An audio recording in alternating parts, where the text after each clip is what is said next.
Muito bem, queridos irmãos, queridas irmãs, Epifania, mudei um pouco aqui o cenário, né? O sol hoje, o sol apareceu com vontade, né? Aqueceu aqui bem. E a minha careca não pode já pegar muito sol, nem muita chuva também. Então não podemos perder tempo. É o segundo vídeo que estou gravando neste domingo. Um foi direcionado ao meu querido irmão Gabriel, lá no estado do Goiás, né? E este quero falar um pouquinho sobre a Epifania, uma mensagem curta, mas não poderia deixar este momento, esta oportunidade passar. Como um indigno missionário de Jesus Cristo, é necessário que estejamos atentos a estas datas tão significativas da nossa liturgia, que por sinal somente a liturgia está reverenciando. Esta festa era uma festa tida como que a festa de Natal, onde dava-se presentes, fazia-se grande comemoração, era algo extraordinário. Mas ela foi caindo, e a liturgia apenas a mantém e não podemos deixar cair. Não. Precisamos valorizar a identidade da nossa fé. E nessa identidade da nossa fé, isto aqui está fazendo parte desse ciclo do Natal, né? A encarnação, o Natal, o nascimento de Jesus, a Epifania. Então, queridos irmãos, é necessário que olhemos para a nossa liturgia, para as coisas belas, importantes, extraordinárias que temos na nossa igreja e não deixemos que Satanás venha dizer não para aquilo que Deus nos manda dizer sim. Para as coisas de Deus, repito-me, ontem rezamos aqui as 1000 Ave-Marias e quantas pessoas dizem, missionário, rezar 1000 Ave-Marias? E muitas pessoas falam de 1000 Ave-Marias como algo que é para rezar todo dia. É todo dia. Se pudéssemos, deveríamos passar grande parte do nosso dia, aqueles momentos de futilidade, lendo os salmos pelo menos, cantando os salmos, recitando os salmos, rezando os salmos, lendo os evangelhos. Porque observe o tempo que a gente passa com coisas fúteis, com coisas inúteis, coisas banais, queridos. Como se tivéssemos todo o tempo do mundo. Quantas pessoas hoje estão reclamando porque não podem ir à igreja? São igrejas fechadas, número de pessoas limitadas, tem que ligar, tem que marcar vaga, aquela coisa toda. O que temos guardado em nós para celebrar essas datas? Queridos, é verdade que na igreja está o tesouro dos tesouros. Jesus Cristo em corpo, sangue, alma e divindade. Mas os verdadeiros adoradores o adoram em espírito e em verdade. Seja na igreja, fora da igreja, devemos ser cristãos. Então, por isso, precisamos mergulhar nas coisas de Deus, ter armazenado em nós os tesouros do céu, para que nesses momentos de privações, nós não venhamos ficar privados da graça de Deus. Precisamos fazer o nosso louvor, precisamos fazer os nossos salmos, devemos conhecer a liturgia da igreja e vivê-la no dia a dia da nossa vida, ainda que somente nós no meio do mato. É necessário valorizar as coisas da nossa fé, as coisas da nossa igreja. Então, queridos, este momento, ontem, uma irmã falou comigo lá de Campo Grande, a irmã Lília, e ela me dizia exatamente isto. Missionário, esta pandemia é para dizer para nós o que guardamos de Deus no nosso coração. Como estamos vivendo a nossa fé. E muitas vezes, quando as igrejas estão abertas, quando tudo está liberado, tudo bonitinho, a gente banaliza, a gente menospreza. Então, queridos irmãos, os tempos são maus, os tempos são difíceis. E apesar dessa constatação, muitos de nós queremos fazer disto aqui a nossa morada permanente. Não esqueçamos que aqui não temos domicílio permanente. Estamos de passagem, mas neste período que estamos aqui de passagem, precisamos ser uma manifestação de Deus, como Jesus foi a grande revelação, a grande manifestação de Deus para nós. Evangelho segundo Mateus, no capítulo 2... Evangelho segundo Mateus capítulo 2, apenas alguns versículos e alternados. Tendo nascido Jesus na cidade de Belém, na Judéia, no tempo do rei Herodes, alguns magos do Oriente chegaram a Jerusalém e perguntaram: onde está o recém-nascido rei dos judeus? Nós vimos a sua estrela no Oriente e viemos para prestar-lhe homenagem. Ao saber disso, o rei Herodes ficou alarmado, assim como toda a cidade de Jerusalém. Herodes reuniu todos os chefes dos sacerdotes e os doutores da lei e lhes perguntou onde o Messias deveria nascer. Eles responderam: em Belém, na Judéia. Então Herodes chamou secretamente, observe, então Herodes chamou secretamente os magos e investigou junto a eles sobre o tempo exato em que a estrela havia aparecido. Depois mandou-os a Belém, dizendo: vão e procurem obter informações exatas sobre o menino e me avisem quando o encontrarem, para que também eu vá prestar-lhe homenagem. Quando entraram na casa, viram o menino com Maria, sua mãe. Olha essa manifestação aqui, queridos. Viram o menino com Maria, sua mãe. Não esqueça daquele outro texto. José, pega o menino e a mãe do menino. Não separe o homem aquilo que Deus uniu. Não existe maior união do que esta, mas o homem. Viram o menino com Maria, sua mãe, ajoelharam-se diante dele e lhe prestaram homenagem. Depois abriram seus cofres e ofereceram presentes ao menino, ouro, incenso e mirra. Avisados em sonho para não voltarem a Herodes, partiram para a região deles, seguindo por outro caminho, e esta para nós é palavra da salvação. Queridos irmãos, queridas irmãs, epifania, manifestação. Epifania, manifestação. É dentro do ciclo do Natal que celebramos a manifestação de Deus menino, a estrela das estrelas, a estrela inigualável, a estrela cujo fulgor é mais forte que o sol quando na sua força resplandece.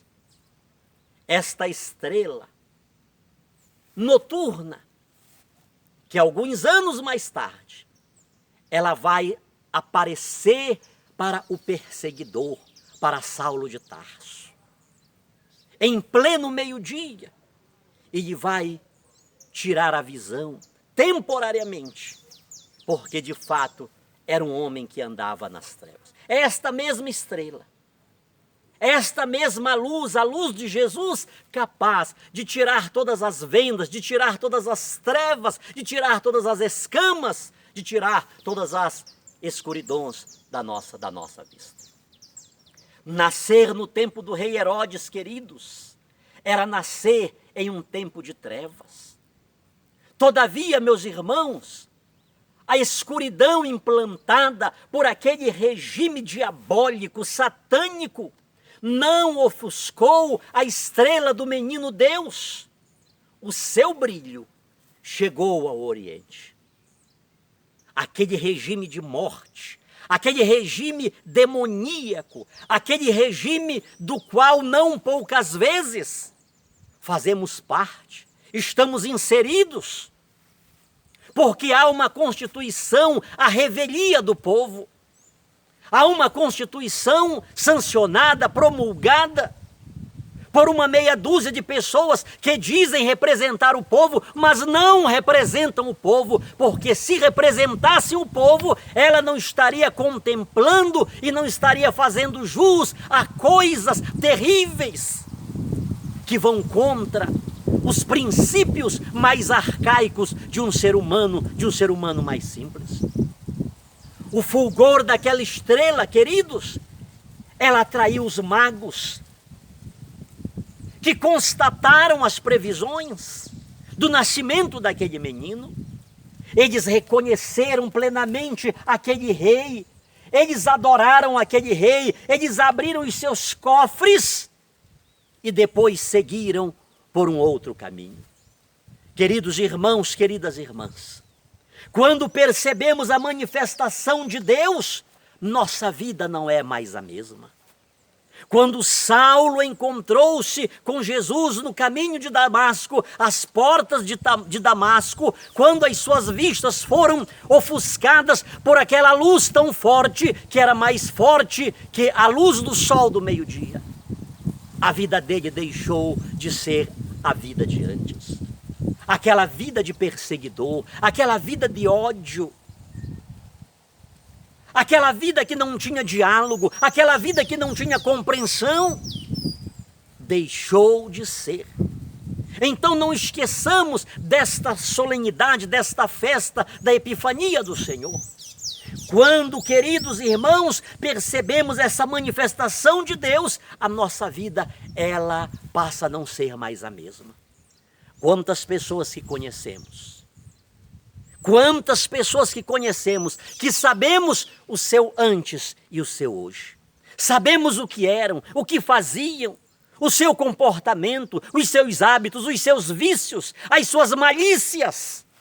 Mas agora são outras pessoas, porque um dia Jesus manifestou-se de verdade na vida deles e não tem quem seja, qualquer que seja a pessoa, que a luz de Jesus toque, que essa pessoa não comece a irradiar a luz de Jesus Cristo. Jerusalém, Jerusalém, se ao menos reconhecesses quem te foi enviado. Enquanto os magos de terras longínquas, enquanto os magos de um lugar tão distantes reconheceram o menino Deus e foram adorá-lo, e foram reverenciá-lo, e foram homenageá-lo, o próprio rei dos judeus, na esteira dos outros reis de Israel, ele fez o que era mal diante do Senhor. Herodes fez o que era mal diante de Javé, e usando um estratagema, maquiavelicamente, tal como os filhos de Jacó, que de forma sutil, de forma enganosa, pediram a Siquém, a seu pai, e aos homens da cidade de Siquém, que se circuncidassem. E eles aproveitaram a fragilidade daqueles homens e entraram na cidade de Siquém e mataram Siquém, mataram seu pai Remor e todos os homens da cidade da mesma forma. Herodes, ele usa aquilo que Israel tinha de mais sagrado, a adoração ao único Deus verdadeiro, para dizer aos magos: ide, constatai, verificai onde ele está e avisem-me, porque eu também quero homenageá-lo, eu também quero reverenciá-lo, eu também quero adorá-lo, mas na verdade, tal como os filhos de Jacó, que usaram a circuncisão para fragilizar os homens da cidade de Siquém e o matarem, assim o rei Herodes, ele estava usando aquilo que Israel tinha de mais sagrado, que era a adoração ao único e verdadeiro Deus, para matar o menino. Queridos irmãos, queridas irmãs, a manifestação de Jesus na nossa vida leva-nos a deixar o caminho dos Herodes. A manifestação de Jesus em nossa vida leva-nos a abrir o nosso coração a Jesus, para que Ele seja o centro da nossa vida, para que Ele seja a luz dos nossos olhos, para que possamos contagiar esse mundo de trevas com a luz da paz, do amor, da justiça, do perdão, da misericórdia. Outrora fomos trevas, mas agora sois luz do Senhor. Vivamos então como filhos da luz. Essa é a manifestação de Deus em mim, essa é a manifestação de Deus em você, essa é a manifestação de Deus em todos nós, no mundo inteiro, mas muitas das vezes nós ofuscamos a luz de Deus da nossa vida e não queremos manifestá-lo ao mundo.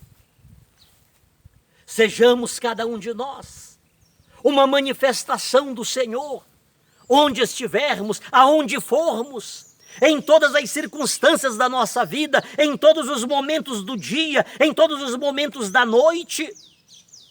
seja ao meio-dia, seja meia-noite, seja às 6 da manhã, seja às 6 da tarde, seja no claro, seja no escuro, seja no frio, seja no calor, sejamos uma manifestação de Deus. Levantemo-nos, queridos, contra os regimes de morte prematuras do qual o Brasil faz parte, não obstante dizendo-se o maior país cristão do mundo. Não acobertemos, queridos, este projeto satânico que quer matar, que quer roubar, que quer destruir. Que a Constituição brasileira, ela possa ser iluminada pela luz de Cristo, para que ela também seja para todos os brasileiros e para todos quantos conhecerem a Constituição do Brasil, uma manifestação de Deus e não uma manifestação de Satanás, como aquele rei Antíoco que colocou em si o apelido de Epifania, achando-se ser uma manifestação de Deus. Ele era apóstolo de um regime de morte. Ele queria tirar o Deus dos judeus do coração do povo. Ele profanou o templo do Senhor. Ele estabeleceu em Israel uma política que nem no inferno se verifica. Precisamos, queridos irmãos e irmãs, lutar para que a nossa Constituição brasileira possa ser vista e possa fazer jus àquilo que é dito do Brasil, o maior país cristão do mundo. Precisamos querer que o mundo veja em nós, assim como o mundo deveria ver em Israel, a imagem e semelhança de Deus, o reflexo de Deus, a manifestação de Deus, mas o próprio Israel, como o nosso próprio Brasil, está virando as costas para Deus e tornando-se uma manifestação de Satanás. Regimes totalitários, regimes satânicos, constituições que outrora diziam não para os regimes de morte, agora estão dizendo sim. Constituições que outrora diziam sim para a vida, agora estão dizendo sim para a morte. Não esqueçamos, queridos, que somos chamados nestes tempos tão difíceis, e é preciso que isto se nos seja lembrado no alvorecer deste novo ano de 2021. O que estamos fazendo nesta terra?